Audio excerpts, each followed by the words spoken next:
You know, these two niggas look a little too similar, you feel me? So if you watch my channel, you probably already know who the Teen Titans are, and you've probably most likely seen the Batman 2004, so I'm not even going to go into explaining these two continuities. I'm just going to go straight into the money question. So, are these two Robins the same character? Well, yes, but also no. It's a bit more complicated. So in the 2000s, DC and Christopher Nolan had this weird thing going on where like a character could only appear in one thing at a time, which is why the at the time running Justice League Unlimited characters never appeared in the Teen Titans series, and the Teen Titans characters never appeared in the 2004 Batman series. Simply put, DC wouldn't let it happen, which is why Batman's first sidekick in the Batman 2004 is actually Batgirl and not Robin, because the Teen Titans was still running and using that character. And the character didn't appear in the Batman 2004 till Teen Titans had already ended in 2006. So the creative decision to introduce Batgirl before Robin had less to do with creative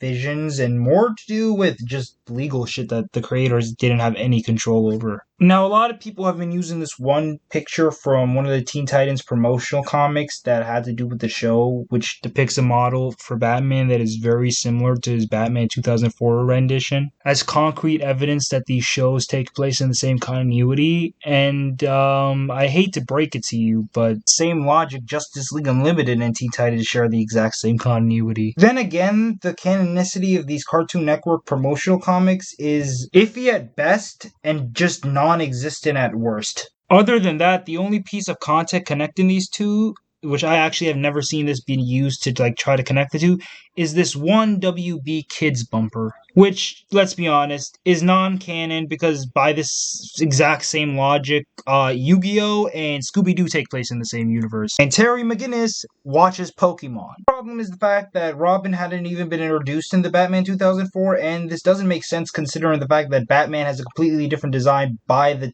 time the show ends and Robin is actually introduced. So this doesn't even make sense within the continuity of just the Batman. When it comes to headcanons, there's really nothing stopping you from connecting these two. It's not like you have to do any sort of mental gymnastics. The only shared character is Robin, and these two universes fit into each other pretty seamlessly. My headcanon was always that he was 14 in the Batman, and Teen Titans just takes place 2 years after, and now he's 16. I actually lied. There's one other character, and he's a villain.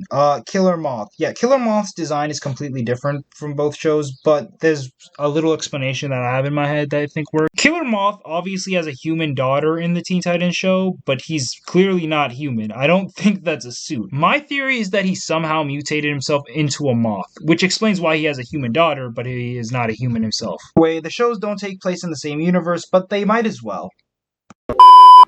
You know what it feels like to be judged simply because of how you look? Of course I do.